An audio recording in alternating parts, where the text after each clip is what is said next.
Pinakamalakas na hari. Credit to the author. 446 hanggang 52. Ang mga pangalan po na nandito ay galing sa mga name generator. Kaya kung meron man pagkakatulad sa mga pangalan ng totoong tao o lugar, ito ay tunay na hindi sinasadya. Sa pagsasalita hanggang dito, hindi napigilan ni Third Highness na maging lihim na mahiyain. Maganda si Princess Jean at nakapasok siya sa Sacred True Dragon Gathering.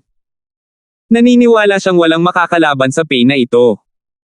Ang ikinadismayan niya ay tila mas napagod si Francis at tumangala lamang kapag binanggit ang Sacred True Dragon Gathering, ngunit hindi siya nagpakita ng labis na interes.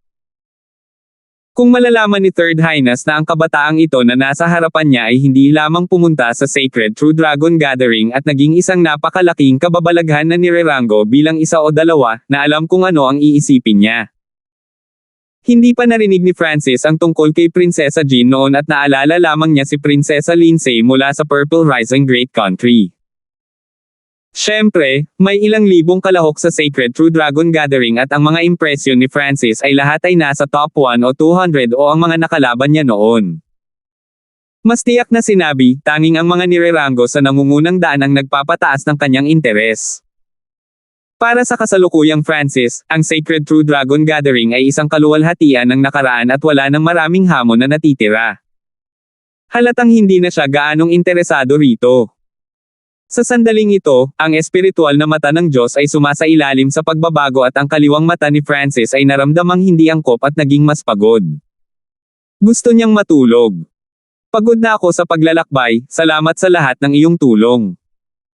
Naningkit ang mga mata ni Francis at nakangiting sinabi. Nang marinig ito, si Elder Jiang, Third Highness, at kasamahan ay nagpakita ng labis na kagalakan. Nakaramdam ng kakaiba si Elder Jiang. Bakit biglang nagbago ang isip ni Francis at sumama sa kanila? Naramdaman niya na ang sagot na ito ay nakasalalay sa katotohanan na si Francis ay patuloy na hinihimas ang kanyang kaliwang mata. Tama ang hula ni Elder Jiang. Nag-evolve na ang God Spiritual Eye ni Francis at hindi siya agad nakabalik. 13 bansa. Pangalawa, interesado siya sa Dragon Killing Alliance na ito. Walang alinlangan. Ang pagbabalik ni Francis sa Cloud Area ay nangangahulugan ng away sa Iron Dragon Alliance. Kuya Hanford, kung gusto mo. Itinaas ni Third Highness ang kanyang kamay at tinawag ni Elder Jiang ang isang lumilipad na agila mula sa langit. Hindi tumanggi si Francis at umupo sa likod ng agila. Hindi tayo maaaring magtagal dito. Kailangan nating makipagkita kay Oldso at Prinsesa Jean sa lalong madaling panahon. Kinokontrol ni Elder Jiang ang lumilipad na agila at hindi nagtagal ay lumipad sa mga ulap. Hindi tinanong ni Francis ang address. Sa daan, tinanong niya ang partikular na detalye ng Cloud Area at lalo na ang tungkol sa Iron Dragon Alliance at 13 bansa. Sinagot ni Elder Jiang, Third Highness, at kasama ang lahat. Gayunpaman, habang lumilipas ang panahon, mas bumibigat ang antok kay Francis. Meow. Ini-swipe ni Francis ang sinaunang metal na singsing gamit ang kanyang kamay at isang maliit na kulay abong pusa na bahagyang mas malaki kaysa sa palad na damapo sa kanyang balikat. Isang liwanag ang kumislap sa mga mata ni Elder Jiang. Ito ang unang pagkakataon na nakakita siya ng interspatial ring na maaaring mag-imbak ng mga espiritual na alagang hayop. Ang pasang ito sa kanyang harapan ay nagbigay sa kanya ng isang matalinong pakiramdam at pagkatapos na ipatawag ang maliit na pasang magnanakaw, ipinikit ni Francis ang kanyang mga mata at natulog. Sa bugzo ng hangin, ang asul na buhok ni Francis ay kumaway na may lambot at misteryoso. Nagulat ang mga tao mula sa Skyreach Imperials. Hindi nila akalain na ang kabataang ito na nakatalo sa Bloodsickle Slaughter ay papasok sa pagtulog ng ganoon casual. Gayunpaman, ang tulog ni Francis ay iba sa God Spiritual Eye Evolution noong nakaraan. Sa paglalakbay, gising si Francis kada ilang oras o kalahating araw ngunit matutulog kaagad pagkatapos. Nagulat muna ang grupo mula sa Skyreach Imperials pero nasanay na rin. Ang problema sa pagtulog ni Francis ay tinanggap nila, kahit na pakiramdam nila ay medyo kakaiba ito. Makalipas ang kalahating buwan. Sa isang palasyo sa ilalim ng lupa na may madilim na pulang bato. Pag-uulat sa Palace Lord, ang misyon ng Bloodsickle Slaughterer ay natapos sa kabiguan. Isang lalaking nakasuot ng dugo ang lumitaw sa palasyo sa ilalim ng lupa ng may paggalang. Sa harap niya ay may trono ngunit walang tao. Sa ibaba ng trono ay isang paligan ng dugo na bumubula at umuusok. Weng! Lumitaw ang isang flash ng kulay ng dugo at isang aura na may nakakatakot na aura ang nakita.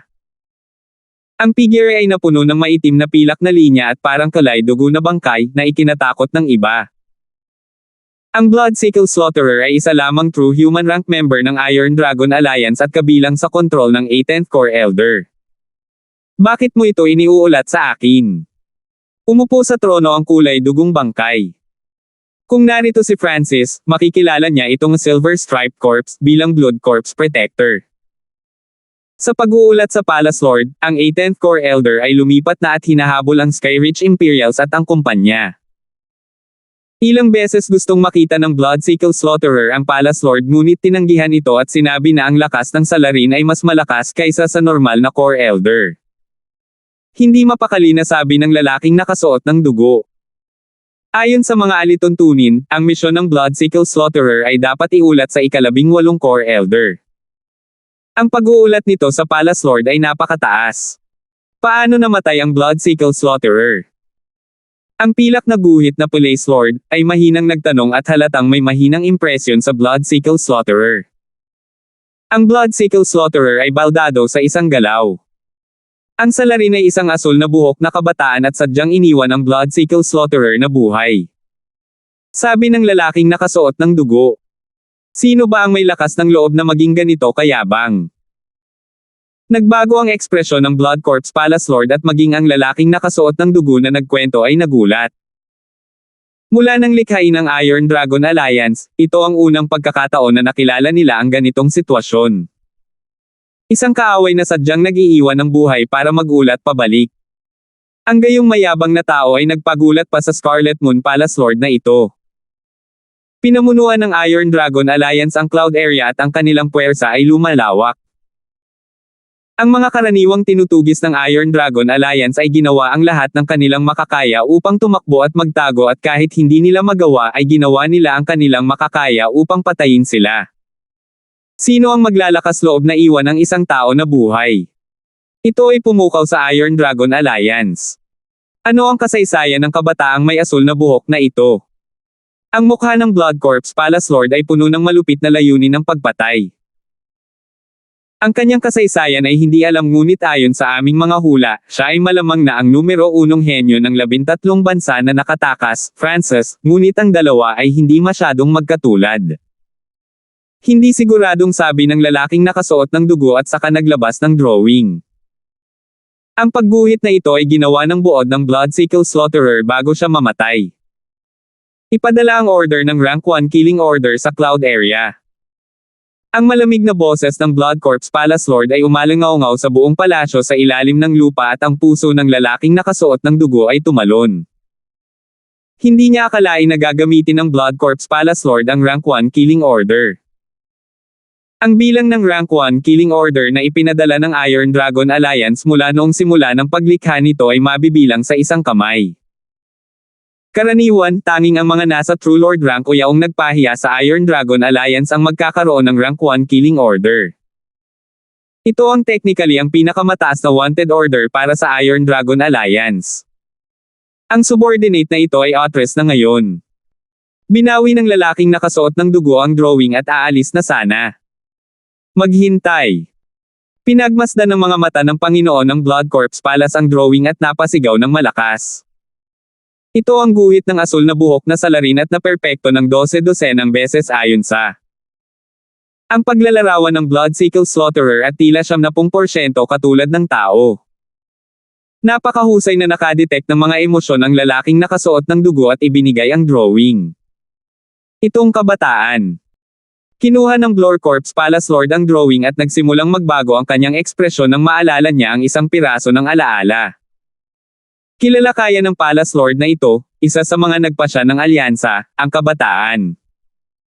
Matagal na tinitigan ng Blood Corpse Palace Lord ang drawing at naramdaman niyang pamilyar na pamilyar ito sa isang kabataan. Sa pag-iisip pabalik sa kahihiyan na ibinigay sa kanya ng kabataan, ang Blood Corpse Palace Lord ay nilamon ng galit. Noon sa Scarlet Moon Cave, ang Blood Corpse Protector ay kagigising pa lang at nasa isang mahinang estado. Sa puntong iyon, gusto niyang gamitin si Francis at ang kumpanya para gamitin bilang sakripisyo ng dugo, ngunit sa halip ay natalo siya ni Francis. Ipadala ang utos para alamin ang kasaysayan ng kabataang ito at gusto ko siyang buhayin. Ibinalik ng Blood Corpse Palace Lord ang kanyang tingin mula sa drawing. Makalipas ang ilang taon, nagbago ang hitsura at katangian ni Francis, kaya kahit na naramdaman ng Blood Corpse Palace Lord na pamilyar siya, hindi siya sigurado. Gayunpaman, mas gugustuhin niyang pumatay ng hindi sinasadya kaysa palayain siya. Makalipas ang ilang araw, sa loob ng malakas na bundok ng bansang Skyreach. Isang agila ang pagod na lumipad sa hangin. Umupo si Francis sa agila at dahan-daang iminulat ang kanyang mga mata at nagtanong, ilang araw na ang lumipas sa kabuuan. Brother Hanford, mula sa araw na iyon, 12 araw ka nang natutulog at sa bawat paggising mo ay panandalian lang. Sabi ni Third Highness. Lumapag ang agila sa isang kanya na napapalibutan ng ambon. Kalahati ng oras na tumagal upang gumawa ng tsaa mamaya. Isang maliit na nayon ang lumitaw sa paningin. Brother Hanford, isa ito sa mga pangunahing kuta ng Dragon Killing Alliance. Natakot si Elder Jiang na si Francis ay patuloy na natutulog. Sa nakalipas na ilang araw, ang problema sa pagtulog ni Francis ay hindi nagpapakita ng anumang senyales ng pagbabago, ngunit sa tuwing madyay gising siya ay nagiging tubig na asul ang kanyang kaliwang mata. Nagsimulang lumamig ang nagyayelong malamig na aura ni Francis at ang kanyang asul na buhok ay naging malambot. Sa loob ng sukat ng kanyang kaliwang mata, ang 9 na yarda na frozen pond ay halos ganap na natunaw sa tubig. Makakatagal pa ako ng ilang sandali bago ako makatulog. Sana, makita ko ang upper echelon ng Dragon Killing Alliance. Nagsalita si Francis. Third Highness, sabihin mo kay Oldsu. Agad na sinabi ni Elder Jiang, ngunit hindi nagtagal ay nagsalita siya. Nag-iisa si Master at hindi makakakita ng mga bisita. Kung may kailangan ka, sasabihin ko sa kanya mamaya. Isang dilag na nakasuot ng asul na damit ang lumabas sa nayon. Ang kanyang boses ay kasing lambot ng hangin at may hangin ng kakisigan sa kanya. Hindi nawala sa kanya ang kanyang pagiging maharlika at ang kanyang hitsura ay tiyak na top tier sa gitna ng cloud area. Kung ikukumpara sa kanya, ang numero 1 kagandahan ng Feather Cloud City ay parang mga butil ng bigas kumpara sa liwanag ng buwan. Prinsesa Jean. Nagliwanag ang mga mata ng lahat ng lalaking naruroon at napatigil ang kanilang mga yapak. Si Princess Jean, ang tahimik, eleganteng tipo ng babae na nagustuhan ng karamihan ng mga lalaki at siya ang dating prinsesa ng isang malakas na bansa. Nakabalik na si Prinsesa Jean mula sa Sacred True Dragon Gathering kamakailan lang at may mga alamat na tungkol sa kanya. 447. Nag-iisa si Master at hindi makakakita ng mga bisita. Kung may kailangan ka, sasabihin ko sa kanya mamaya.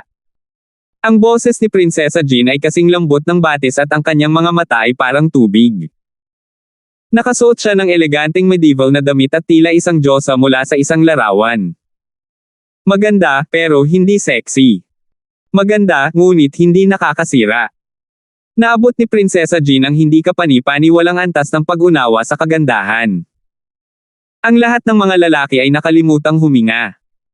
Natigil ang kanilang mga yapak habang iniiwas nila ang mga mata ni Prinsesa Jean mula sa guilt sa kanilang puso. 9 na kapatid na babae. Napangiti si Third Highness nang makilala niya ang kapatid. Jenner. Hindi pa rin ba gumagaling ang mga sugat ni Oldsu? Mataimtim na tanong ni Elder Jiang. Umiling si Prinsesa Jean na may bahagyang pait, si Master ay binalak ng ilang True Lord ranks at nasugatan ng husto. Isa na itong himala na nakaligtas siya. Nang marinig ito, nadismaya ang grupo mula sa Skyreach Imperial Family. Elder Jiang, sino ang kagalang-galang na panauhin na gustong makilala si Master? Nabawi ni Princess Jean ang kanyang emosyon at tumingin sa grupo. Noon lang nag-react sina Elder Jiang at Third Highness. 9 na ate, ipapakilala kita. Si Hanford ito. Biglang napatigil sa pagsasalita si Third Highness nang lumingon siya. Nang lumingon sila, wala na si Francis. Hindi nagtagal, lumipat ang tingin ng lahat sa damuhan. Sa damuhan nakahiga ang isang asul na buhok na kabataan na tahimik na natutulog na may mahinang hilik. Siya. Nakatulog ulit. Ang grupo mula sa Skyreach Imperials ay bumulalas ngunit hindi masyadong nagulat. Sa nakalipas na 12 araw, nasanay na sila sa problema sa pagtulog ni Francis. Sino siya? Kasing kalmado ng tubig ang mukha ni Prinsesa Jean, ngunit ang lamig sa kanyang boses ay nagpapakita ng kanyang kalungkutan. Ang sinumang kabataan na nakilala ang maalamat na Prinsesa Jean ay malamang na hindi mapalagay at hindi nais na maging walang galang. Ngunit ang kabataang ito ay nakatulog nang makilala siya. Sa nayon, ang mga ekspresyon ng mga elite ng Dragon Killing Alliance ay natulala at makulay. Zizi, ito ang unang pagkakataon na nakakita ako ng isang tao na nakatulog sa harap ng numero 1 kagandahan ng Skyreach Strong Country. Kawili-wili. Tiyak na papayag si Prinsesa Jean. Gayunpaman, sa kanyang pagpapalaki, hindi niya ito ipapakita. Ang mga taong naruroon ay nag-usap at naghintay para makapanood ng magandang palabas. Hehe, ika-9 na kapatid, medyo kakaiba ang sitwasyon ng kagalang-galang na panauhin. Awkward na ngumiti si Third Highness at nagsimulang magpaliwanag. Ito ang unang pagkakataon na nakakita ako ng ganoong esteemed guest. Bagamat ikaw ang Third Highness of the Skyreach Imperials, hindi mo ba naisip na sumusobra ka na sa pagdadala ng isang random na estranghero sa punong tanggapan ng Dragon Killing Alliance? Purong at banal pa rin si Prinsesa Jean, ngunit ang pagtatanong sa kanyang boses ay nagpaten sa kapaligiran. Sa mga tuntunin ng katayuan, si Prinsesa Jean ay mas mataas lamang sa Third Highness. Hindi naman nagulat ang mga taong naroon. Si Princess Jean ang numero 1 henyo ng Skyreach Strong Country at lumahok sa Sacred True Dragon Gathering. Higit pa rito, siya ay disipulo ni Matandang Su. Sa usapin ng talento, naabot na ni Prinsesa Jean ang True Human rank at wala pa siyang 20 taong gulang.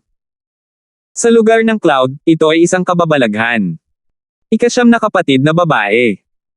Si Brother Hanford ay dating numero 1 henyo ng 13 bansa at tinulungan kami sa daan. Bumuhos ang malamig na pawis sa mukha ni Third Highness. Bagamat kapatid niya si Prinsesa Jean, siya ay pinili ng Skywind Pavilion noong bata pa siya. Ang kanyang katayuan sa loob ng Skyreach Imperials ay natatangi din. Siya ay may pagkakakilanlan ng isang prinsesa, siya ay isang beses sa loob ng 100 taon na henyo ng Skywind Pavilion, at siya ang nagsilbing buton sa pagitan ng mga imperial at ng mga clans. Sa mata ng mga cultivator, mas mahalaga pa siya kaysa sa nakaraang Skyreach King. Sa sandaling ito, sa pagharap sa pagtatanong ni Prinsesa Jean, nakaramdam ng matinding pressure si Third Highness. Sa pangunawa niya sa kapatid, alam niyang galit ito. Maging ang nakabraw na si Elder Jiang ay pinagpapawisan ng malamig. Sa pag-iisa ni Old Su, si Prinsesa Jean ang kanyang kinatawan. Walang alam si Francis tungkol sa nangyayari sa labas ng mundo. Kung walang malaking galaw o pagpatay na layunin o panganib na paparating, hindi madaling gising si Francis. Ang tulog sa pagkakataong ito ay ibang-iba sa huling pagkakataon. Ilayo mo ang tao at pasang ito. Walang lalapit ng walang utos ko. Bagamat malambot at mabait si Prinsesa Jean, ang kanyang mga utos ay mapagpasyahan. Sa sandaling sinabi niya ito. So. Mabilis na pinalibutan ng ilang tao mula sa loob ng nayon si Francis at ang maliit na pas ang magnanakaw. Jenner, huwag. Malaking pagbabago ang ekspresyon ni Elder Jiang habang sinusubukan niyang pigilan sila. Alam niya na ang kabataang ito ay isang true mystic rank expert na may hindi maarak na lakas. Dahil siya ay natutulog, ang aura ni Francis ay napakahina at hindi ma-detect. Ang kapaligiran ay naging lubhang solemn. Sinubukan ni na Elder Jiang at Third Highness ang lahat para pigilan ang utos ni Prinsesa Jean. Ihihinto mo ba ang mga utos ko? Bahagyang nanlamig ang mukha ni Prinsesa Jean. Hindi niya inaasahan na mangyayari ito. Bakit poprotektahan ni na Elder Jiang at Third Highness ang kabataang ito at dadalhin pa siya sa ubod ng Dragon Killing Alliance? Meow. Ikinaway ng maliit na pas ang magnanakaw ang mga paa nito habang nakaupo ito sa katawan ng may-ari nito at pinagmasdan ang mga miyembro ng Dragon Killing Alliance sa malapit. Itong pusa. Biglang naramdaman ni Prinsesa Jean na pamilyar ito. Ang maliit na paws ang magnanakaw ay sumanib sa isang alaala mula sa Sacred True Dragon Gathering. Munting paws ang magnanakaw. Kabataang asul ang buhok. Umikot ang mga mata ni Prinsesa Jean habang sinisimulan niyang suriin ang hitsura ng binata. Nakatalikod si Francis kay Prinsesa Jean kaya kaunti lang ang nakikita niya. Siya ay. Matapos tingnang mabuti, bumilis ang tibok ng puso ni Prinsesa Jean. Ngunit, paano ito posible? Paano siya makikita rito? Baka sa mukha niya ang pagtataka at hindi niya maiwasang mapasigaw habang nakatitig sa asul na buhok na binata sa damuhan.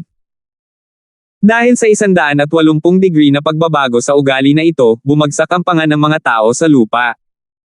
Kanina lang ay malamig at tense ang mukha niya. Sa isang kisap mata, nabaliktad ang ugali ni Prinsesa Jean. Sinasabing ang pag-unawa sa isang babae ay parang paghahanap ng karayom sa karagatan. Sa puntong ito ng oras, naunawaan ng lahat kung ano ang ibig sabihin nito. Namumula ang pisngi ni Prinsesa Jean at puno ng excitement at saya.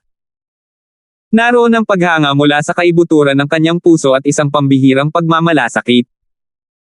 Napaawang ang bibig ni Third Highness at bigla niyang napagtanto na hindi niya naiintindihan ang pangsyam niyang kapatid. Ito ang unang pagkakataon na nakakita siya ng ekspresyon ng pagkamahiyain at pagmamalasakit mula kay Prinsesa Jean. Anong sikreto mayroon itong Francis para malaipat ang numero 1 kagandahan ng Skyridge Strong Country? Maging si Elder Jiang, na napakaraming kaalaman, ay hindi maiwasang mabigla. Kuya Jiang.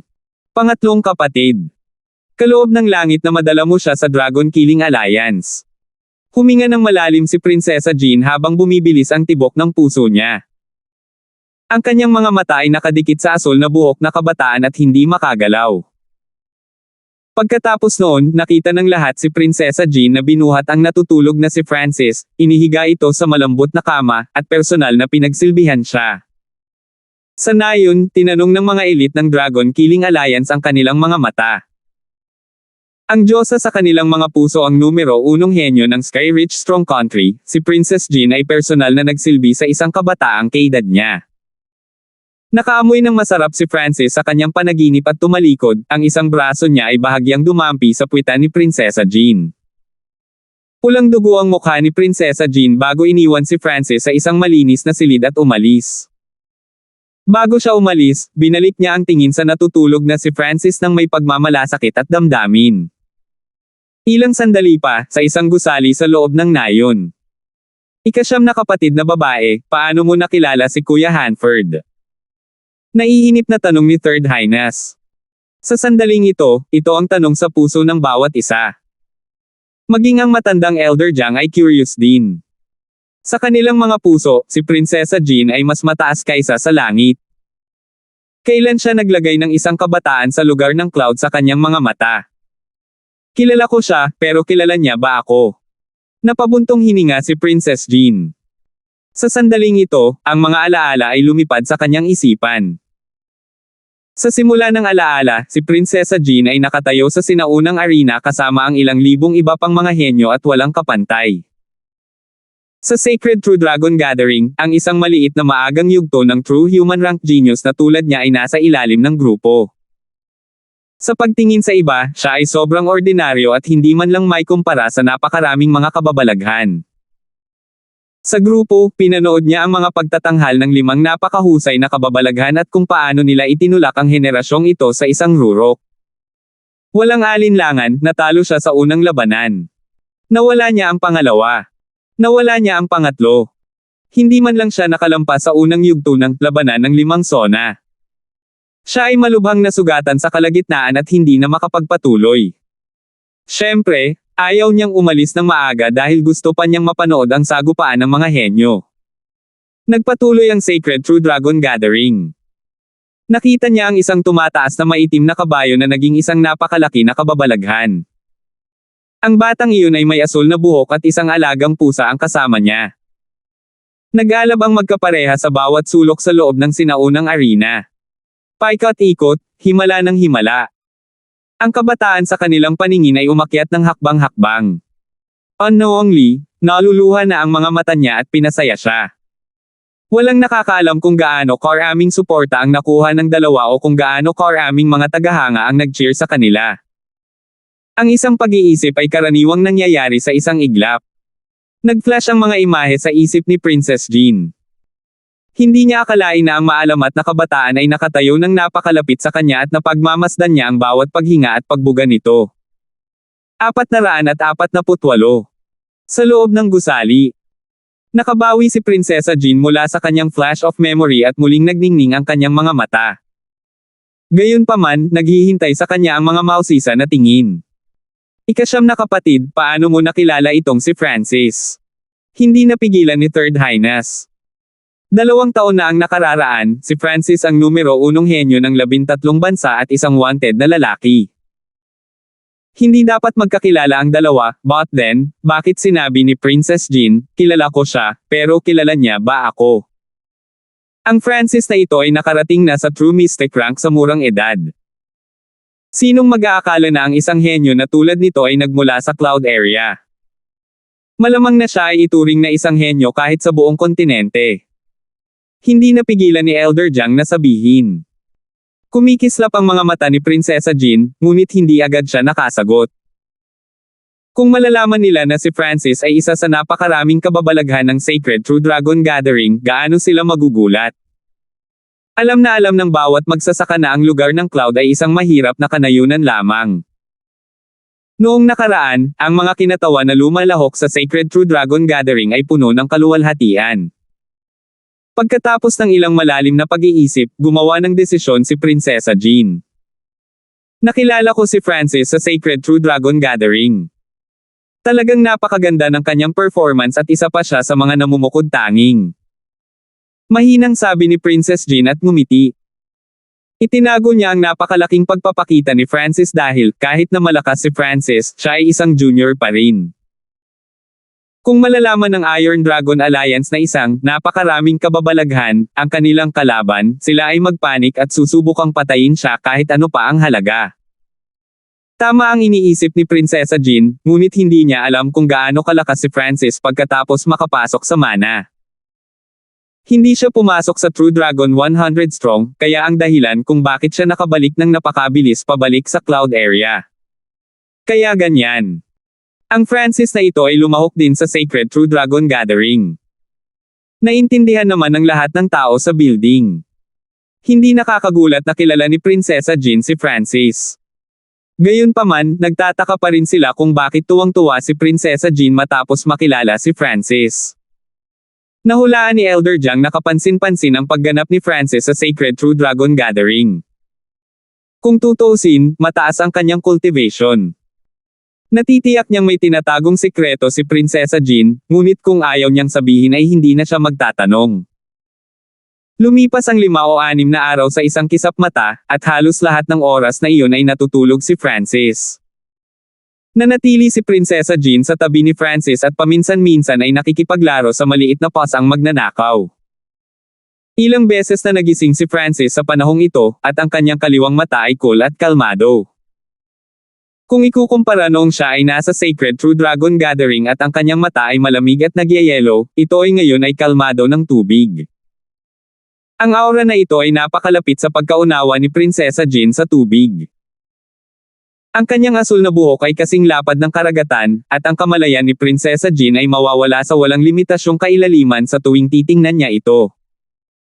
Ang maalamat na kabataang ito at ang kanyang eye bloodline ay lumikha ng isang mito at siya ay napuno ng misteryo. Gayunpaman, ang ikinadismaya ni Prinsesa Jean ay si Francis ay mananatiling gising lamang ng maikling panahon bago matulog muli. Nabigo si Prinsesa Jean, ngunit lahat ito ay nasa loob ng inaasahan. Masyado siyang umasa. Francis, aalis ang aking guro pagkaraan ng ilang araw. Siya ang pinuno ng Dragon Killing Alliance. Inaasahan niyang makilala ka. Ngumiti si Prinsesa Jean at mabilis na sinabi kay Francis ang balitang ito habang kayapan niya.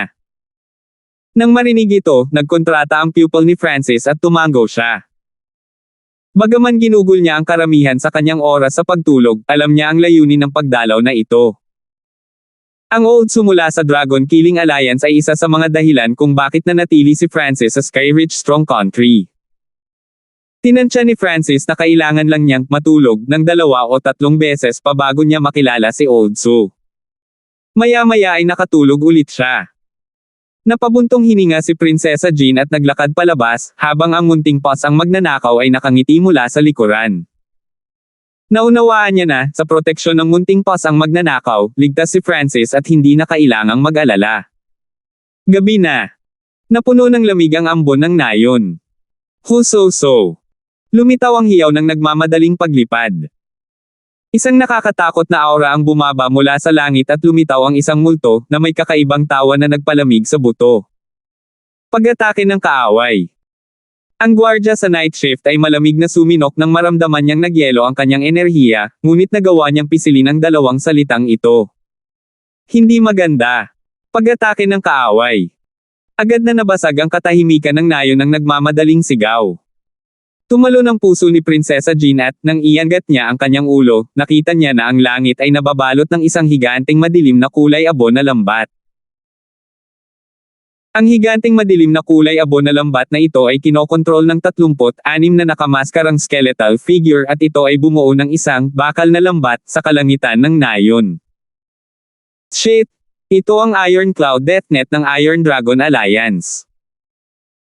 Ito ay nilikha ni True Lord Tigan at ginagamit ito para sa mga ambush at nililimitahan nito ang mga eksperto sa loob ng isang partikular na lugar. Namutla ang mukha ni Prinsesa Jean.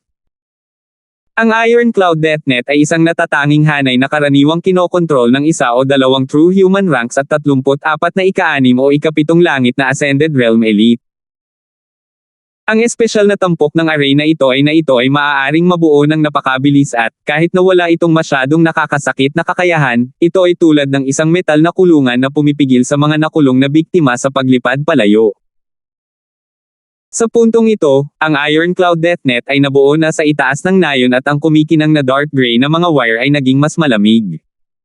Hahaha! Nabuo na ang Iron Cloud Deathnet. Lahat ng nasa ilalim nito ay isang caged bird. Spawn of the Skyreach 7 clans, lumabas ka at sumuko. Isang matabang baldy na may maitim na pulang damit na nakasandal sa bundok na may nasasabik na ekspresyon. Core Elder, hindi ko akalain na makakahanap tayo ng isang pangunahing tanggulan ng Dragon Killing Alliance sa pamamagitan ng pagsunod sa batang asul na buhok na iyon. Ito ang pagkakataon ng ating ika-18 palasyo. Para sa misyong ito, halos lahat ng tao mula sa 18th Palace ay narito. Sa Iron Cloud Deathnet, kahit na ang matandang halimaw na iyon na si Su mula sa Dragon Killing Alliance ay hindi makakatakas. Lumitaw ang mga figure sa bundok. Sa kanila, 3 o 4 ang nasa True Spirit Realm, at mayroong higit sa 12 kalahating hakbang na True Spirit Realm. Hindi kasama sa numerong ito ang 2 True Spirit Realms na may kontrol sa Iron Cloud Deathnet. Ang lahat ay tila pinamumunuan ng maitim na pulang damit na Fat Baldy. Ang nayon ay nabuo sa lalong madaling panahon ng isang nagtatanggol na porma sayon pagkatapos ng ilang gulat, ngunit karamihan sa kanilang mga ekspresyon ay napuno ng kawalan ng pag-asa. Ginamit ng Iron Dragon Alliance ang buong kapangyarihan ng palasyo para umatake, at nabuo pa nila ang nakakatakot na Iron Cloud Deathnet. Kapag nabuo na ang Iron Cloud Deathnet, sino man sa ilalim ng True Mystic rank ay hindi na makakalipad at sila ay magiging isang caged bird. Si Elder Jiang, Third Highness, at ang kumpanya ay sumuko nang bumuo sila ng defensive array kasama ang iba pang miyembro ng Dragon Killing Alliance. Lahat, huwag magpanik. Kung magtutulungan tayo may pagkakataon pa tayo. Malapit nang umalis ang matandang Su at tutulungan tayong itulak pabalik ang kaaway. Umalangaw-ngaw sa buong lugar ang malambing na boses ni Princess Jean. Ang pinakamahalagang gawain ngayon ay kalmado ang lahat. Noon lamang sila magkakaroon ng kakayahang lumaban. Nang marinig ang pangalang Old Su, ang pag-asa at layunin ng labanan ay nagningning sa mga mata ng lahat. Narito na ang ika-18 palasyo ng Iron Dragon Alliance at dumating na ang ika-18 Core Elder. Kilala siya sa kanyang pagiging tuso at dalubhasa sa pagpapahaba ng mga labanan. Hindi maiwasang mapuno ng pait ang puso ni Prinsesa Jean habang sinisiyasat niya ang kalaban. Ang Iron Dragon Alliance ay mayroong 36 na core elders, bawat isa ay namamahala sa kani-kanilang palasyo. Ang core elders ay ang mga Halijing humahawak sa Iron Dragon Alliance. Bawat isa sa kanila ay maaaring mamuno sa isang panig at halos lahat ay nasa True Mystic rank. Maaaring hindi man lang maging core elder ang ilang eksperto sa True Mystic rank. Mayroong 2 True Mystic rank o mas mataas na eksperto sa loob ng village. Ang isa ay si Oldsu, na ang lakas ay bumagsak sa True Mystic rank matapos masugitan, at ang isa ay natutulog. Sinuri ni Prinsesa Jean ang sitwasyon. Sa mga tuntunin ng mga top tier na kapangyarihan, ang Dragon Killing Alliance ay walang kalamangan. Higit pa rito, ang Iron Dragon Alliance ay may mas maraming true human ranks din. Ang mas nakakatakot ay tinambangan sila ng Iron Dragon Alliance at nag-set up ng Iron Cloud Deathnet, na maaaring mag-lockdown sa village. Sa paglipas ng panahon, mas maraming reinforcement mula sa Iron Dragon Alliance ang darating. Ang 18th Core Elder na ito ay kailangang magpakadalubhasa sa pagpapahaba ng mga laban. Mga kapatid, ikulong mo ang nayon at huwag kang magpapalabas ng kahit isang langaw. Kapag nabagsakan natin ang nayon na ito, maaari mong paglaruan ang prinsesa na iyon. Mamantika ang mukha ng matabang kalbo at marahang nanginginig ang taba. Pinagmasdan niya si Prinsesa Jean na may mapang-akit na mga mata at, sa sandaling sinabi niya ito, ang mga miyembro ng Iron Dragon Alliance ay pinagsalikop ang kanilang mga kamay at dinilaan ang kanilang mga labi. Gayunpaman, hindi nagmamadali ang 18th Core Elder at inayos niya ang mga tropa ng hakbang-hakbang, pangunahing nakatuon sa paligid ng nayon. Kung mas matagal ito, mas mataas ang tsansa ng ating tagumpay. Ang mga tao sa loob ng nayon ay tiyak na susubukan na makalusot. Ang kailangan lang nating gawin ay maghintay. Napasandal sa bundok ang matabang kalbo at bagamat parang may pagnanasa ay kalmado ang kaibuturan ng kanyang mga mata. Ang kanyang spiritual sense ay nag-scan sa buong nayon. Ang asul na buhok na binata na tinatawag na Francis ay tila nasa True Mystic rank at ang matabang kalbo ay handa na para sa kanya. Patayin! Patayin! Sa loob ng nayon, nagpadala si Prinsesa Jean, Elder Jiang, at ang iba pang mga elite ng True Spirit Realm ng isang alon ng mga pag-atake na sinusubukang lumabas. Ding ding ding! Ang madilim na kulay abo ng mga wire sa kalangitan ay kumikinang ngunit hindi naputol. Kahit na ang mga nasa True Mystic rank ay maaari lamang pansamantalang lumikha ng isang mini hole, ngunit ang butas ay maaaring maayos ng mabilis gamit ang kapangyarihan ng array. Plop plop plop. Sa unang round ng pag-atake, 4 o 5 tao mula sa Dragon Killing Alliance ang nahulog, samantalang isa lamang mula sa Iron Dragon Alliance ang namatay. Ang Iron Cloud Deathnet ay parang isang kuta na nababantayang mabuti na nangangailangan ng mabigat na presyo para puwersahang makalusot. Ang puso ni Princess Jean, Elder Jiang, at iba pang mga eksperto sa True Spirit Realm ay nahulog. 449. Sa itaas ng nayon, ang madilim na kulay abo ng mga wire ay parang malamig na kumikinang nasapot ng gagamba na sumasaklaw sa 1 milyang radius. Ang lambat na nilikha ng 36 na magsasaka ay nagpabago sa mga nasa ibaba bilang mga ibon na nakakulong, hindi makakalipad kahit na mayroon silang mga pakpak. Nawalan ng pag-asa ang mga miyembro ng Dragon Killing Alliance. Ang kapangyarihan ng Iron Cloud Deathnet ay mas malaki kaysa sa kanilang naisip at ang unang pag-ikot ng pagsubok na lumabas ay nauwi sa kabiguan. Ang Cloud Area ay pinamumunuan ng Iron Dragon Alliance at habang tumatagal ito, mas maliit ang pagkakataong makatakas. Ang puso ni Prinsesa Jean ay nagngangalit na parang apoy, ngunit siya ay nagpanggap na kalmado upang walang magpanik. Ang Iron Dragon Alliance ay may kalamangan at hindi nagmamadaling umatake, halatang gustong tapusin silang lahat ng sabay-sabay. Ang 18 Core Elder ang matabang kalbo ay dulang. Paminsan-minsang kumikislap ang kanyang mga mata ng malamig. Ang mga spawn ng Dragon Killing Alliance ay kailangang lumabas kung gusto nilang tumakas, ngunit kailangan ko lamang na ipagtanggol sa halip na pag-atake. Nakahiga sa bundok ang matabang kalbo na may tusong ngiti. Siyempre, hindi niya nakalimutang ilabas ang kanyang spiritual sense sa nayon sa ibaba. Ang target niya ay ang asul na buhok na kabataan, Francis. Kung hindi dahil sa katotohanang nagpadala ang pang-itaas na Palace Lord ng Iron Dragon Alliance ng Rank 1 Killing Order, hindi niya sana ginamit ang kabuuan ng lakas ng 18 Palace. Sa katotohanan, ayon sa nakaraang karanasan, ang mga may Rank 1 Killing Order ay hindi isang bagay na kayang harapin ng isang palasyo ng mag-isa. Nakalok sa isang kwarto ang spiritual sense ng matabang kalbo. Sa loob ng silid ay isang batang asul ang buhok na tahimik na natutulog. Sa tabi niya nakahiga ang humihilik na pasang magnanakaw. Ang pagpatay sa labas ay tila hindi nakakaapekto sa kanila. Hindi napigilan ng matabang kalbo na magpakita ng kakaibang tingin. Ang napakabatang-batang ito ang target ng Rank 1 Killing Order. Lahat, ipagtanggol ng maayos para sa susunod na alon ng mga pag-atake mula sa Dragon Killing Alliance at humanda sa pag-atake. Binawi ng 18th Core Elder ang kanyang spiritual sense at ang kanyang ngiti ay lumaki, na parang ang tagumpay ay nasa kanyang kamay. Hindi siya gumawa ng anumang padalos-dalos na paggalaw, patuloy na nagdedepensa gamit ang Iron Cloud Death Net.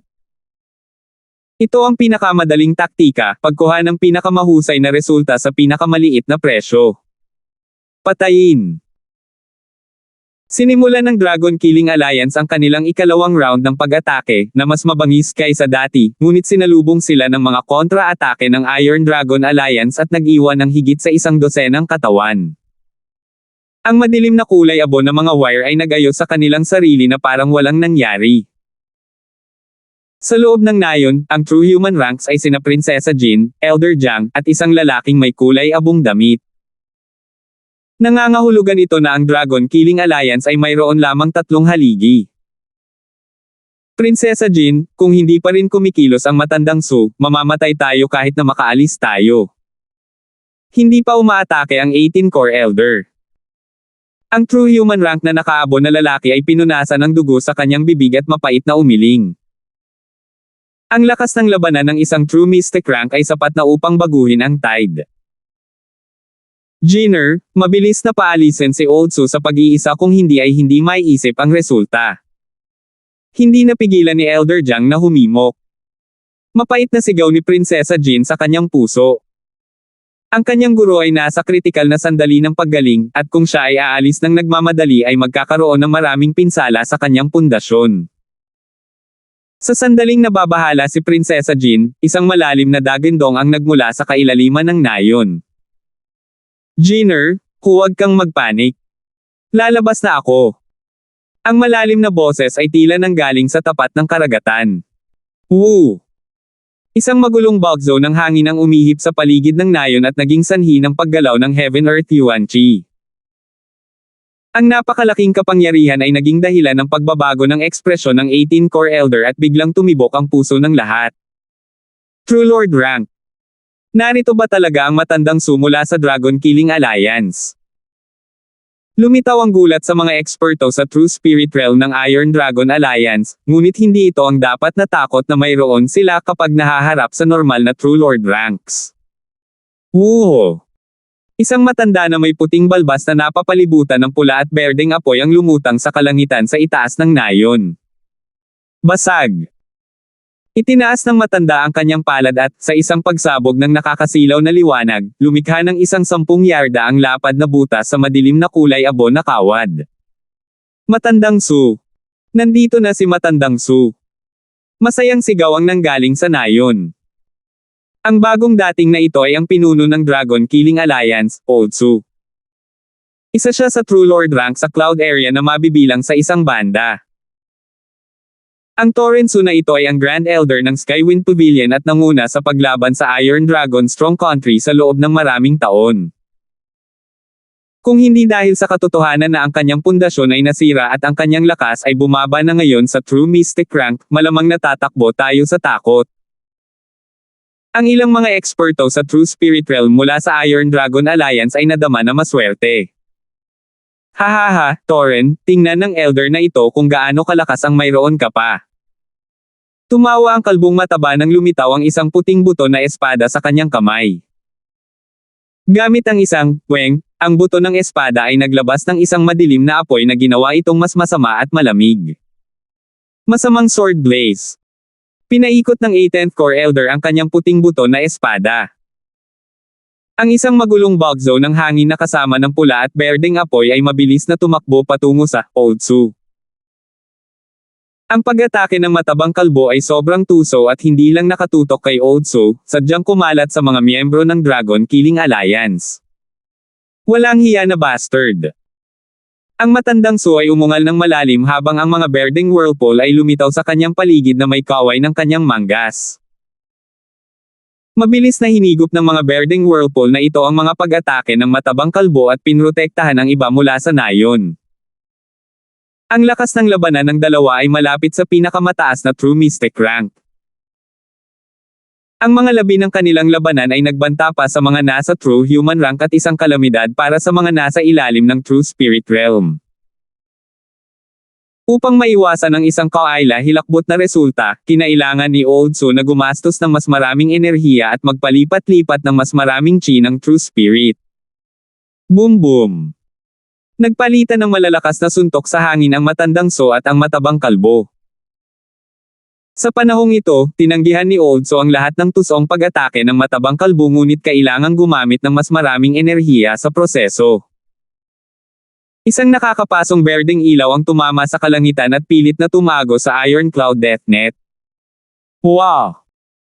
Ang 18th Core Elder ay humirit ng malalim habang siya ay itinulak pabalik ng 12-dosenang yarda at may tumulo na dugo mula sa kanyang bibig. Kahit na siya ay bumaba sa True Mystic rank, nasa kanya pa rin ang mastery ng True Lord rank. Hindi ko siya kayang labanan mag-isa. Hindi naman nagulat ang matabang kalbo. Nang makitang napaatras ang ika-18 Elder, ang mga miyembro ng Dragon Killing Alliance ay napabulala sa tuwa. Lahat, sumama ka sa akin at lumayas. Agad na inorganisa ni Oatsu ang mga miyembro ng Dragon Killing Alliance. Biglang may naalala si Prinsesa Jean at inutusan niya ang isang tao na buhatin si Francis. Ang labanan ay patuloy, ngunit si Francis ay nakatulog pa rin ng mahimbing. Ito ay ang maliit na magnanakaw na pusa na ang mga mata ay umiikot sa paligid at siniyasat ang mga kaibigan at kalaban. Maghandang lumayas. Pinrotektahan ni Prinsesa Jean si Francis at sinimulan ang isa pang round ng opensa. Dahil dito si Oatsu, 2 butas ang agad na napunit sa Iron Cloud Deathnet. Ngumiti ang 18th Core Elder ngunit hindi natarante nang makita niya ito. Sabi niya, kung hindi ka lalabas ngayon, kailan ka aatake? Hehe, masyadong boring ang laban na ito. Halos makatulog ang Elder na ito. Umalangaw-ngaw sa hangin ang mahinang tawa ng isang babae. Sure. Sa gabi, lumitaw ang isang payat na figure sa isang puno. Sino nandyan?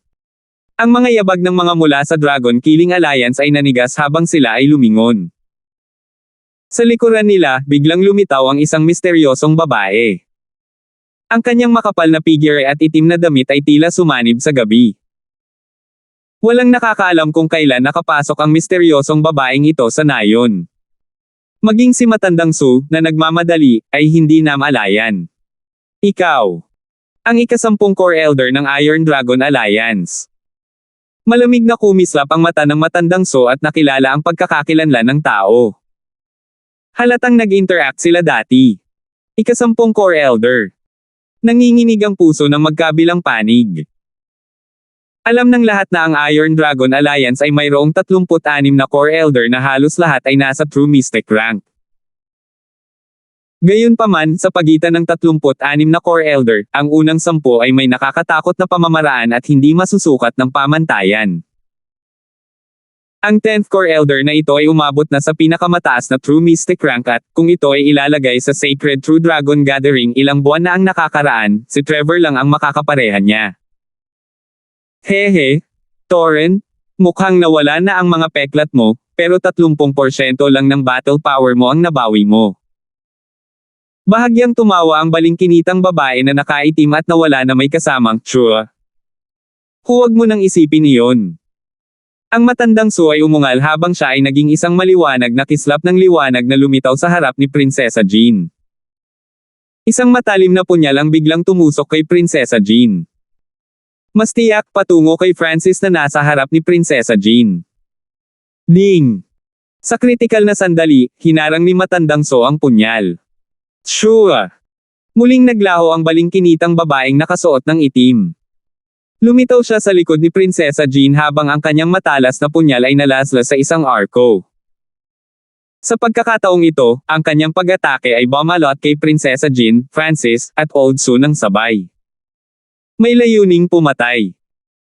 Si Francis, na nananaginip, ay nagawang imulat ang kanyang mata ng kaunti at ang kanyang asul na buhok ay nagsimulang tumulo. Bam! Ang Matandang So ay muling sumugod, at ang kanyang katawan ay naglabas ng isang surge ng berdeng ilaw habang tinatamaan niya sina Prinsesa Jean at Francis. Matandang So. Guro. Namutla ang mukha ni Prinsesa Jean at namula ang mga mata. May bitik-bitik na dugo ang dibdib ng Matandang So at bahagyang nanginig ang kanyang figure. Torren, ang iyong kapintasan ay katulad ng dati. Kung hindi mo sinasadya ang iyong mga damdamin noon, hindi ka sana nahulog sa aming bitag. Isang mapanuksong ngiti ang lumitaw sa mukha ng 10th Corps Elder. Kasabay nito, si Francis, na nakapatong kay Prinsesa Jean, ay nagawang imulat ang kanyang mga mata ng inaantok. Siguro dahil nagising siya sa lakas ng labas, nagsimulang manginig ang kaliwang mata niya. Ang nagyayelong lawa ay paminsan-minsan ay nagbabago ng pabalik-balik, mula sa yelo patungo sa tubig at pagkatapos ay mula sa tubig patungo sa yelo. Magiging asher din ito paminsan-minsan. 450. Ang sitwasyon ni Francis ay halatang nakakuha ng atensyon ng magkakaibigan at magkaaway. Pagkatapos ng lahat, siya ay isang true mystic rank at isang rank 1 killing order ang inilagay sa kanya. Gayunpaman, ang sitwasyon ni Francis ay nagduda sa iba kung kaya ba niyang tumayo. Zizi, maganda ang misyon na ito. Isang true lord rank na nasugatan sa pundasyon at isang mahinang true mystic rank genius. Lumipad sa ere ang 18th Corps Elder. Pinamunuan niya ang bahagi ng kanyang mga tropa at gumawa ng pincer attack kay Francis, Old Su, Princess Jean, at sa mga pangunahing tauhan. Si Torren, isang true lord rank, ay mamamatay na ngayon sa aking mga kamay. Pinunasan ng balingkinita na babaeng nakaitim ang kanyang maikling punyal. Sa katotohanan, ang suntok noon ay hindi masyadong nakapinsala kay Old Su, ngunit nahawakan na niya ang tagumpay sa kanyang mga kamay dahil alam niya ang kahinaan ni Old Su. Ang Matandang So ay, walang duda, makapangyarihan. Magiging kumpiyansa lamang ang dalawang matanda na matatalo siya kung magsasama sila. Gayunpaman, kinailangan ni Old Su na mag-alala tungkol sa buhay ng iba at hindi niya magamit ang kanyang buong lakas. Bilang karagdagan, ang ikinalito ng balingkinitang babae ay si Francis, na may rank 1 killing order sa kanya. Bilang isang pangunahing miyembro ng Iron Dragon Alliance, alam niya kung ano ang ibig sabihin ng rank 1 killing order. Kadalasan, ang target ng rank 1 killing order ay alinman sa True Lord rank o isang taong nagpahiya sa Iron Dragon Alliance. Ang target ng rank 1 killing order ay itong pagod, mahinang kabataan. Pakiramdam ng balingkinitang babae ay hindi ito totoo. Ang pagharap sa isang taong may rank 1 killing order, kahit siya ay hindi mapalagay at seryosohin ito. Gayunpaman, ang batang asul na buhok na ito ay tila hindi nagbabanta at nangangailangan ng proteksyon ng isang batang babae. Ganoon ba kadali ang target ng isang rank 1 killing order? Nagpalitan ng tingin ang balingkinitang babae at matabang kalbo na may galit sa kanilang mga puso. Ang gantimpala para sa pagkumpleto ng isang rank 1 killing order ay napakarami, sapat na para mamula ang mga mata ng karamihan sa True Spirit Realms. Jenner, ang kabataang ito ay tumaas ang puting kilay ng Matandang So habang nagtatanong. Hindi mahirap para sa kanya na makita ang tunay na cultivation ni Francis sa kanyang True Lord rank cultivation, at ang 10th Corps Elder ay nagbigay din ng malaking kahalagahan kay Francis noon. Ika-10 Elder, idol mo si Old Monster Su. Huhulihin ko ang brat na ito. Tandaan na huwag mo siyang patayin. Napuno ng kaligayahan ang matabang kalbo. Ang rank 1 killing order sa pagkakataong ito ay iba kaysa karaniwan at kailangan ng target na mabuhay. Sa tingin mo ba ibibigay ko sa iyo ang lahat ng kredito? Ipapaubaya ko sa iyo ang Old Monster Su. Hindi pinansin ng payat na babae ang ika-18 elder at lumingon kay Francis at Prinsesa Jean. Ang matabang kalbo ay nagngangalit ng kanyang mga ngipin ngunit hindi siya makalaban sa kanya. Ang mga ranggo ng 36 na core elder ay direktang nauugnay sa kanilang lakas at katayuan. Alam niya kung gaano siya kalakas at halatang hindi niya makukuha ang kredito mula sa kanya. Torren, laro tayo. Ikinaway ng matabang kalbo ang kanyang puting buto na espada na may malamlam na ekspresyon at nilaslas ang apoy ng espada upang pigilan si Old Su. Tulad ng para sa payat na babae, ang kanyang paggalaw ay hindi mahuhulaan at nakatutok kina Prinsesa Jean at Francis. Gayunpaman, sa ka-level ni Old Su, nakita niya kung saan lumipat ang payat na babae at hinarang kaagad ang dalawang core elder. Ika-10 elder, bakit hindi mo munang patayin ang matandang undead na ito? Malaking kredito din ito. Iminungkahi ng matabang kalbo na may kaunting galit. Medyo mahirap ang matandang undead na ito. Ang mga atake ng payat na babae ay biglang nahati at bumaril patungo sa kapintasan ni Old Su. Kinailangan ng matandang Su na protektahan sina Francis at Prinsesa Jean ng magkasama at umiyak ng mapait sa kanyang puso. Kung siya ay nasa pinakamataas na antas, maliwanag na maaari niyang patayin ang dalawang elder sa loob lamang ng ilang sandali, ngunit ngayon ang kanyang lakas ay bumaba na sa antas ng True Mystic rank. Guro. Ang mga mata ni Prinsesa Jean ay nagsimulang lumuha at lumingon sa asul na buhok na kabataan. Bumantong hininga siya sa kanyang puso, kung mailalabas mo ang kahit kalahati ng lakas na mayroon ka sa Sacred True Dragon Gathering, ang sitwasyong ito ay madaling malulutas. Sa sandaling ito, bahagyang gumalaw ang figure ng binata na may asul na buhok. Ang pagbabago sa espiritual na mata ng Diyos sa pagkakataong ito ay tila iba kaysa dati. Napaungol si Francis at tinakpan ang kaliwang mata. Ang masakit na bloating sensation ay 10 beses hanggang 100 beses na mas masakit. Kung hindi lang dahil sa malakas na kalooban niya, malamang nahimatay na siya. Sa loob ng sukat ng kanyang kaliwang mata, ang 9.9 yarda na nagyayelong lawa ay halos ganap na natunaw at lumitaw ang mga alon sa tubig. Gayunpaman, ang estado na ito ay hindi ganap na matatag. Paminsan-minsan, ang tubig ay nagiging yelo at naglalabas ng lamig. Ang kapangyarihan ng espiritual na mata ng Diyos ay umiikot sa yelo at tubig. Kung iyon lang, hindi ito gaanong, ngunit ang tubig ay paminsan-minsan ay kumikinang ng asher at ang aura ng elemento nito ay magbabago. Sa tuwing mangyayari ito, ang kaliwang mata ni Francis ay nagiging asher. Yung buhok mo. Biglang napagtanto ni Prinsesa Jean na ang asul na buhok ni Francis ay naging asher sa isang iglap. Miyaw-miyaw.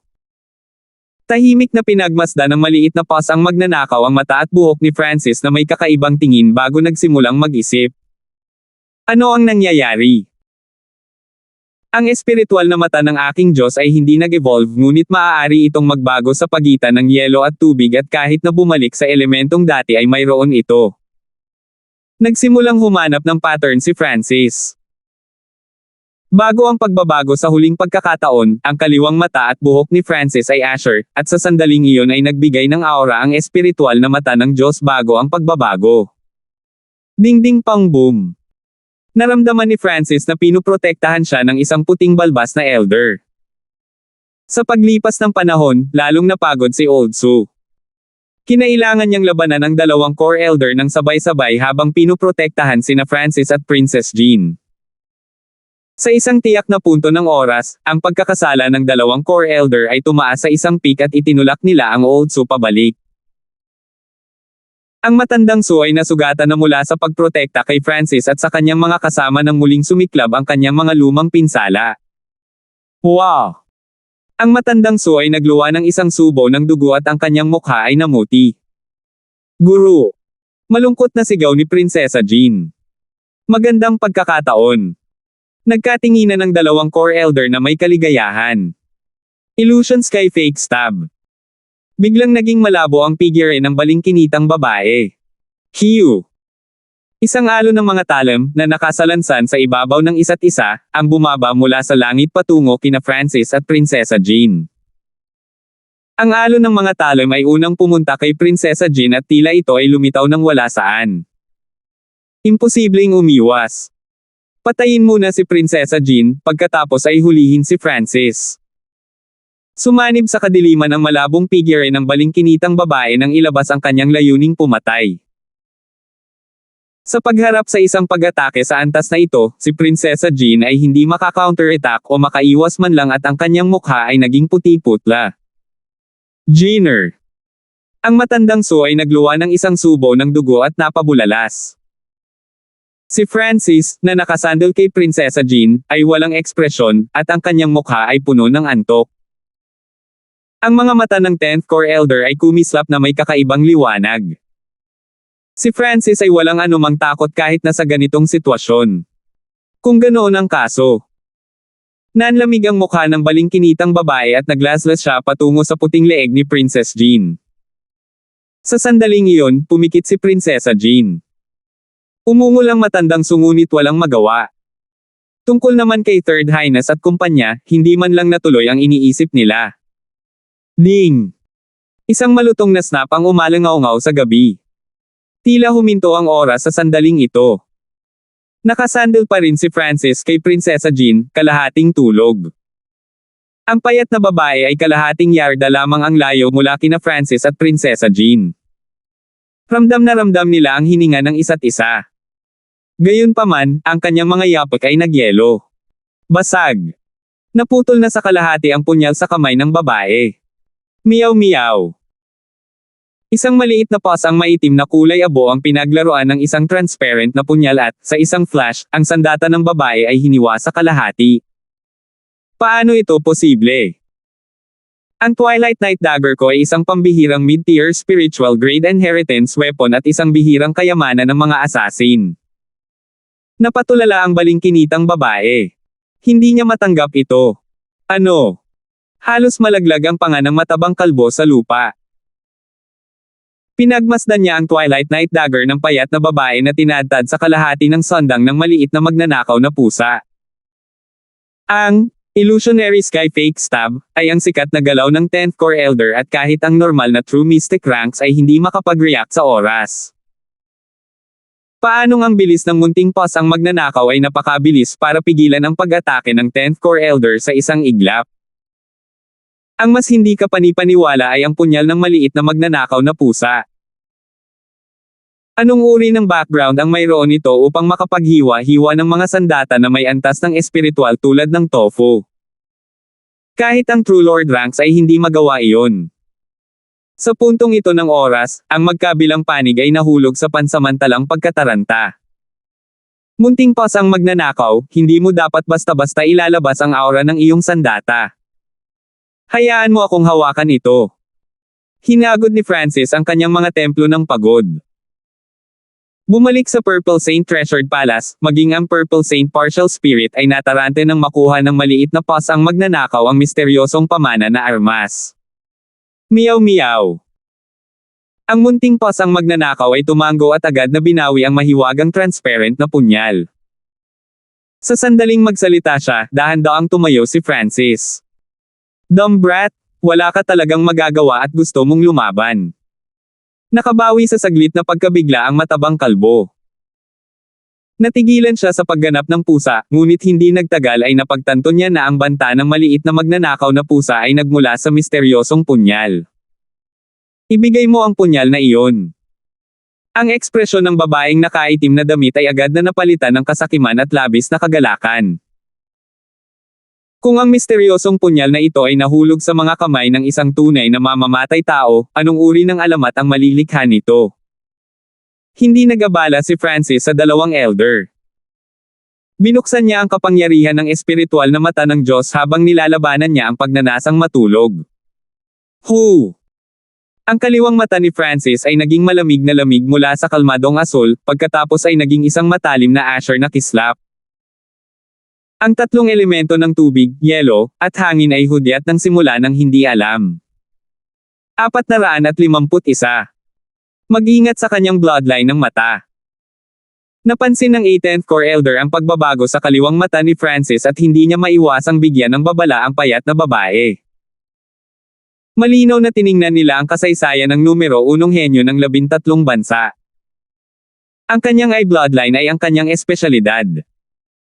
Sa puntong ito, ang kaliwang mata ni Francis ay sumailalim sa hindi kilalang pagbabago. Paminsan-minsan ay malamig at nagyayelo, pagkatapos ay kalmado na parang tubig, pagkatapos ay mabilis na parang hangin. Pilit na pinigilan ni Francis ang bloating sensation at sakit bago nagawang humakbang palabas. Francis. Ikaw. Mabilis na tinulungan ni Prinsesa Jean si Francis. Siya ay kalahating masaya at kalahating nag-aalala nang makita niyang binuksan ni Francis ang kanyang kaliwang mata. Nakita niya ang kapangyarihan ng kaliwang mata nito sa Sacred True Dragon Gathering at malamang na mas maganda ito kaysa sa 3 pangunahing pamilya ng mata. Gayunpaman, maaari pa bang umatake si Francis sa kanyang kasalukuyang estado? Umupo ang munting pus ang magnanakaw sa kanyang balikat at hindi kumikibo, ngunit kumislap ang itim nitong mga mata. Malamang ito lang ang nakakaintindi ng isa o dalawang bagay. Pagkatapos bumalik sa cloud area, itinoon ni Francis ang Iron Dragon Alliance at ginamit ang kanyang sarili bilang Pain. Gayunpaman, sa parehong oras, iniwan ni Francis ang mga nakatagong card, tulad ng Ice Imperial Spear at ang True Lord Rank Ghost Corpses. Iyon ang dahilan kung bakit pinigilan ni Francis ang maliit na pus ang magnanakaw at sinabihan itong itabi ang misteryosong punyal. Pusa, iabot mo ang punyal. Ang kasakiman at pagpatay na layunin sa mga mata ng babaeng nakaitim na damit ay naging mas matindi, ngunit hindi siya naglakas loob na huwag pansinin ang bloodline ng mata ni Francis. Pilit na pinigilan ni Francis ang kanyang pagod at ipinalibot ang kapangyarihan ng kanyang kaliwang mata. Sa dimensyon ng kanyang kaliwang mata, ang aura ng pond ay bumabaligtad sa pagitan ng yelo at tubig kasabay ng paminsan-minsang pagkislap ng hangin. Ang mga pagbabago at pagbabalik loob ay ang nagparamdam kay Francis na namamaga at masakit. Sa mata ng lahat, si Francis ay tila hindi makatayo ng maayos at kailangan ni Prinsesa Jean upang tulungan siya. Ikaw lang. Hehe. Tingnan natin kung mas mabilis ang bloodline mo kaysa sa assassination skills ko. Ang balingkinitang babae na nakaitim na nakasuot ng nakakatakot ay ngumiti at lumitaw ang isang umiikot na karayom sa kanyang palad. Ang asul na buhok na kabataan ay tila pagod pa, ngunit ang kanyang kaliwang mata ay matagumpay na nakatutok sa payat na babae. Ang balingkinitang babae ay biglang nakaramdam ng pagkabalisa na nagmula sa kaibuturan ng kanyang kaluluwa at gumawa siya ng desisyon sa 1 segundo. Nang ang kaliwang mata ni Francis ay tumutok sa kanya, wala siyang landas para umatras. Illusion Sky Fake Stab. Muling naging malabo ang figure ng balingkinitang babae. Tanging isang matalim na transparent na karayom lamang ang makikitang tumutusok patungo sa dibdib ni Francis. Sa sandaling iyon, lahat ng True Spirit Realm Cultivator, Old Su, Princess Jean, the 18th Core Elder, Elder Jiang. Napabuntong hininga silang lahat. Nagamit muli ang ultimate skill ng balingkinitang babae at umabot sa maximum ang kanyang bilis. Sa kabila ng cloud area, kakaunti lang sa mga nasa ilalim ng True Lord rank ang maaaring hamarang sa paglipat na ito. Sa sandaling ito, ang kaliwang mata ng yelo at tubig ni Francis ay bumalik sa Asher. Ang kanyang asul na buhok ay biglang kuminang sa asul.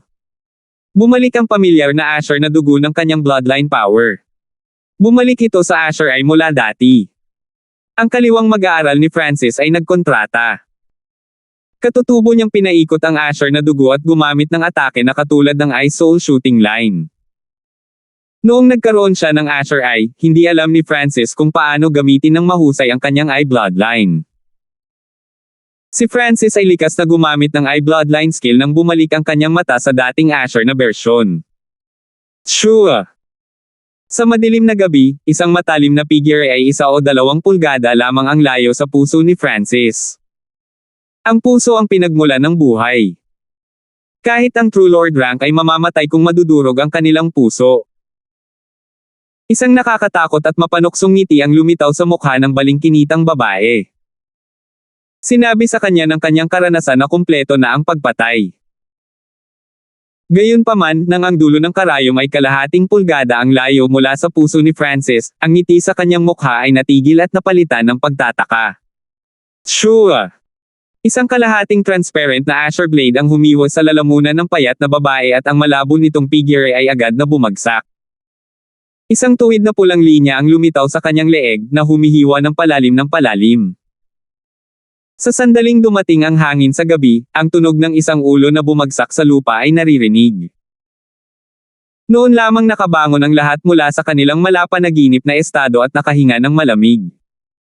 Walang nakakita sa ginawa ni Francis. To be precise, wala naman siyang ginawa. Nakatingin lang siya sa balingkinitang babae gamit ang kaliwang mata. Tanging si Oldso at ilang iba pa ang nakakita ng kislap ng Azure sa kaliwang mata ni Francis.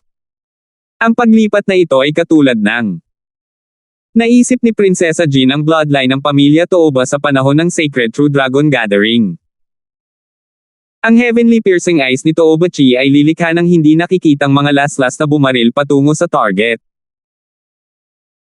Dahil ang elemento ng God's spiritual eye ay bumalik sa elemento ng hangin noon, ang kopya ni Francis ng heavenly piercing eyes ay mas malapit sa orihinal kaysa sa kanyang bersyon ng elemento ng yelo. Flop! Ang walang ulo na katawan ng payat na babae ay nahulog sa isang pool ng dugo. Malamang na hindi niya akalain na mamamatay siya kay Francis na sinusuri lamang ang bloodline ng mata nito. ika-10 Core Elder. Bulalas ng 18 Core Elder sa hindi kalayuan na may kulay abong mukha.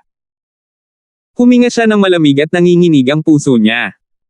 Hindi akalain ng matabang kalbo na ang pinakamataas na true mystic rank na payat na babae ay agad na papatayin. Nagsimula siyang magsisi na minamaliit ang target ng isang rank 1 killing order. Bakit hindi niya pinakinggan ang babala ng Bloodsickle Slaughterer? Walang ganoong bagay bilang isang regret pill sa mundong ito. Matapos tapusin ang payat na babae, pinigilan ni Francis ang pagnanasang matulog at kinulong ang ika-18 elder gamit ang kaliwang mata. Hayaan mo akong mabuhay. Halos lumipad ang kaluluwa ng matabang kalbo at napaluhod. Sa sandaling ito, naging ice blow ang kaliwang mata ni Francis. Ice soul shooting line. Ang kaliwang mata ni Francis ay nag-condense ng isang sinag ng liwanag na tumatama sa katawan at kaluluwa ng 18 Core Elder. Agad na nanlamig ang katawan ng matabang kalbo at kumalat ang lamig sa kanyang kamalayan. Sa sumunod na sandali, nagdilim ang kamalayan ng matabang kalbo at siya ay nahulog sa walang hanggang pagkakatulog. Ang kanyang estado ay katulad ni Li Hong noong nakaraan sa Purple Saint Rolands. Ang kanyang kamalayan ay pumasok sa isang estado ng walang hanggang hibernation. Kahit na ang mga nasa Void God Realm ay walang magawa sa loob ng maikling panahon. Tumingin lamang si Francis sa dalawang elder at tinalo sila.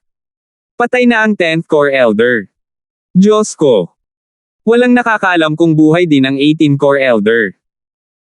Ang natitirang True Spirit Realms ay may pinakamabilis na reaksyon at ang kanilang lakas ng loob ay nasira.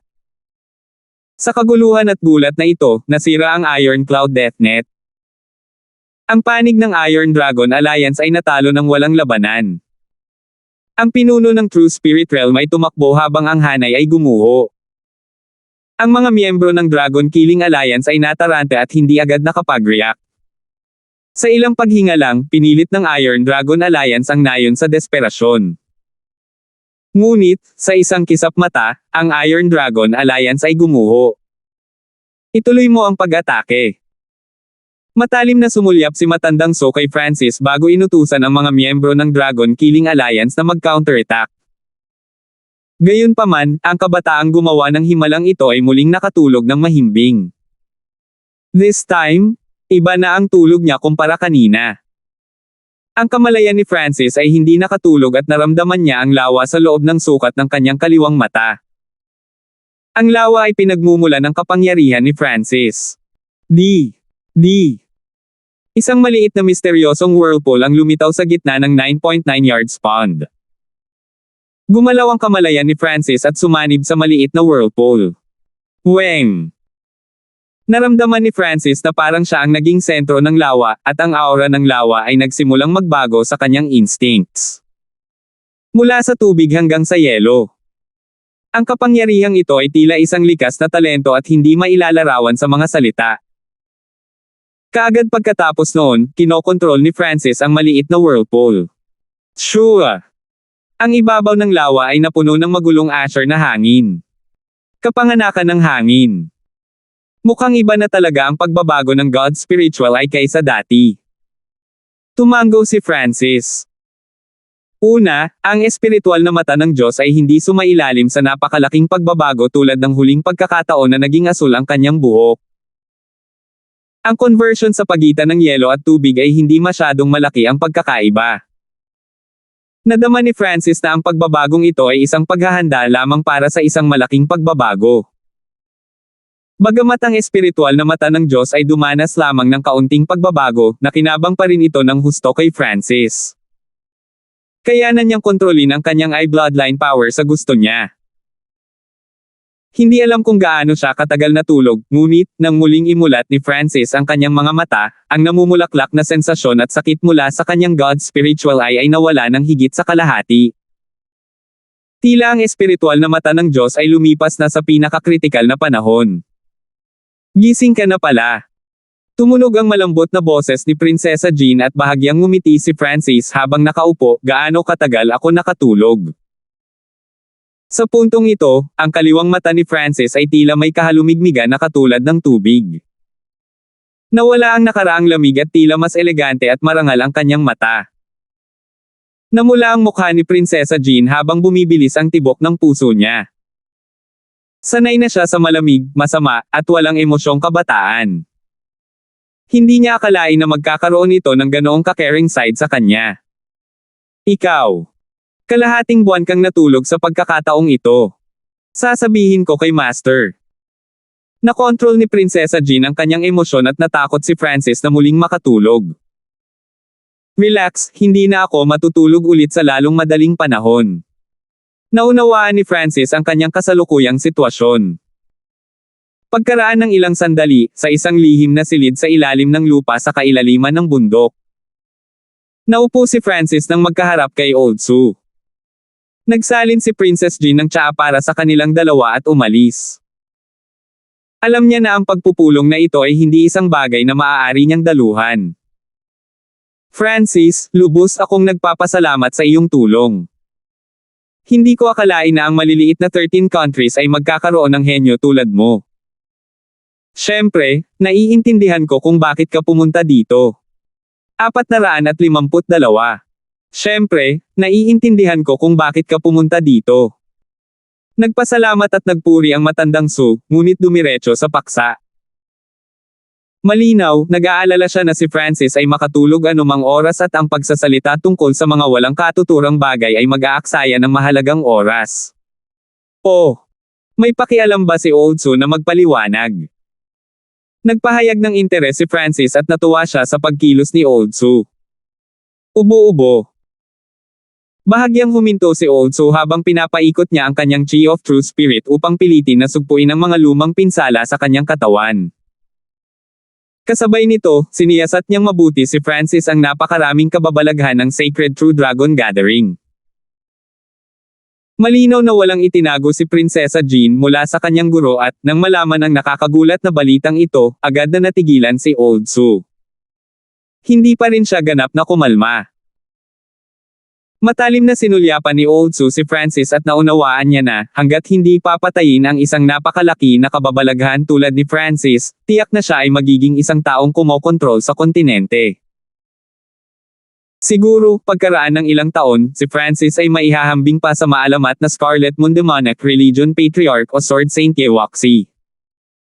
Una, ang Iron Dragon Alliance ay ang ating kapwa-kaaway.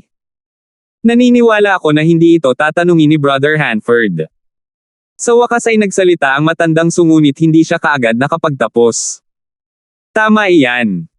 Bahagyang tumango si Francis. Makikita ng isa ang awayan mula sa kung paano niya itinutok ang dulo ng sibat patungo sa Iron Dragon Alliance. Kung tama ako, ang dahilan kung bakit ka bumalik sa Cloud Area ay para iligtas ang clan mo. Mahinahong sabi ng matandang Sue. Mahinahong tinanguan ni Francis ang kanyang ulo at sumenyas na magpatuloy si Old Sue.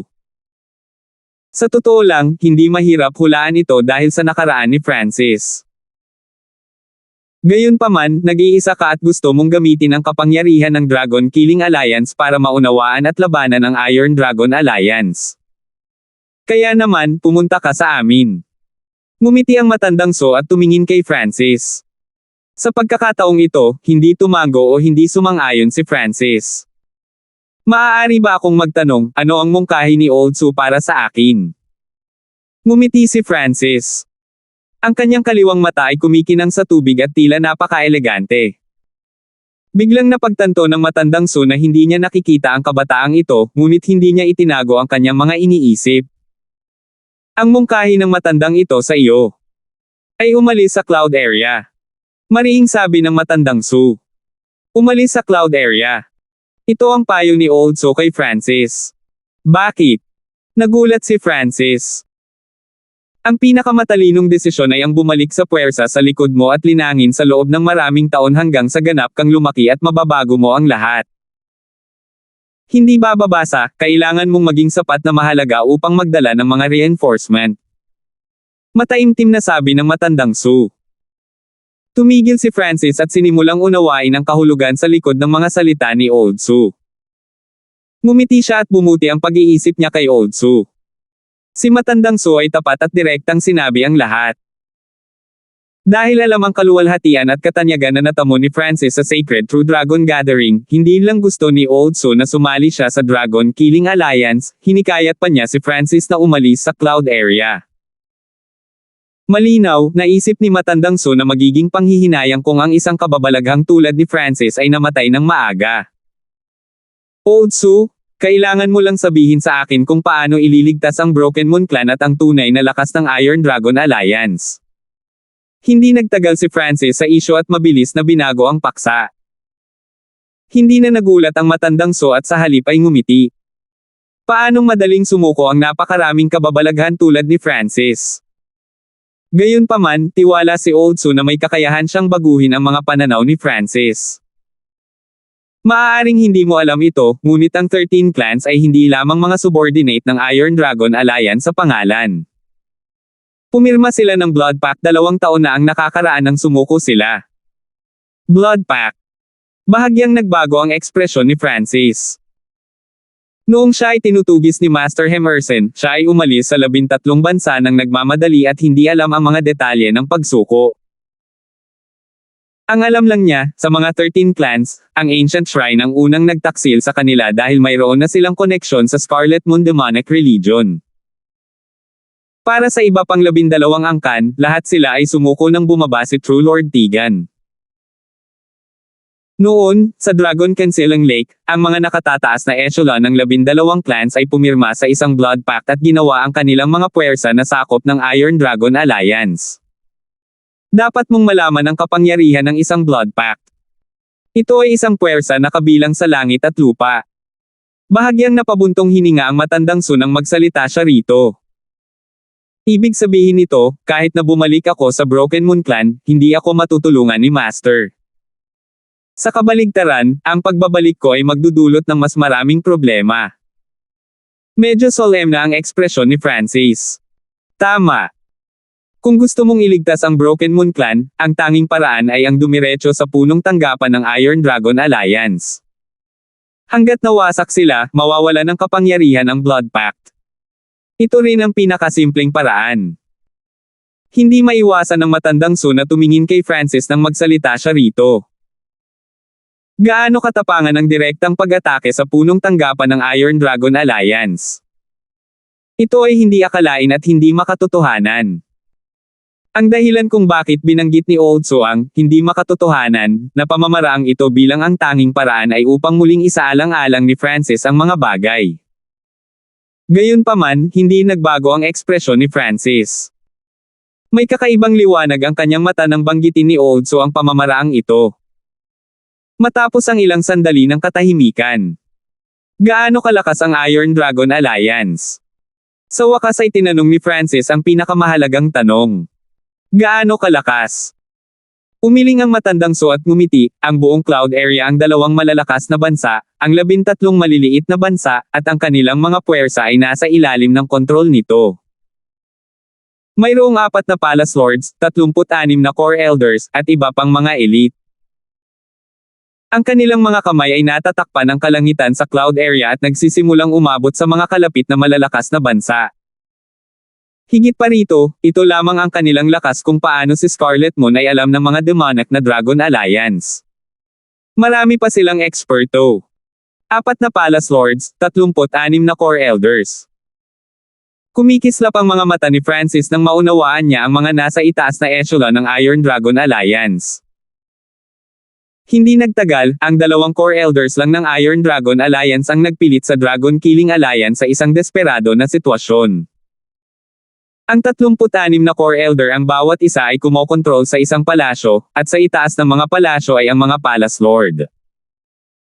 Kinokontrol ng bawat Palace Lord ang 9 na palasyo at lahat ay tiyak na nasa True Lord rank. True Lord Tegan, ang nagpilit sa 13 clans na sumuko noon, ay isa sa 4 na Palace Lords. Binanggit ni Old Su ang Core Elders at ang mas malalakas na Palace Lords. 4 na Palace Lords. Ang talagang inalagaan ni Francis ay ang 4 na Palace Lords at ang mga eksperto ng Scarlet Moon Demonic Religion. Matapos ang kalahati ng oras na kinakailangan upang gumawa ng tsaa ay lumipas na. Salamat, Old Su. Ang pagpunta sa punong tanggapan ng Iron Dragon Alliance ay ang pinakasimple at pinakasimpleng paraan. Dahan daw ang tumayo si Francis at hindi mapigilan ni Old Su na tumigil. Nakinig na ba si Francis sa kanya? Pero naramdaman niyang may mali. Sa simula, si Francis ay walang takot at ang kanyang mga salita ay naglalaman ng kumpiyansa. Habang papaalis na si Francis. Teka, hindi ka aalis sa cloud area. Siyempre hindi. Huminto ang mga yapak ng kabataang asul ang buhok. Tumawag ka na ba para sa reinforcements? Hulaan ng matandang Su. Ako lang sapat na. Tumawa si Francis at nagpatuloy sa paglalakad palabas. Ano? Itinuro ng daliri ni matandang Su si Francis at nagsimula itong manginig dahil sa kanyang galit. Mayabang. Masyadong mayabang. Huminga ng malalim ang matandang Su at itinuro si Francis habang nagsasalita sa nanginginig na tono, isa ka sa napakaraming kababalaghan ng henerasyong ito, ngunit ang kamangmangan ay magdadala lamang sa iyo sa kalaliman.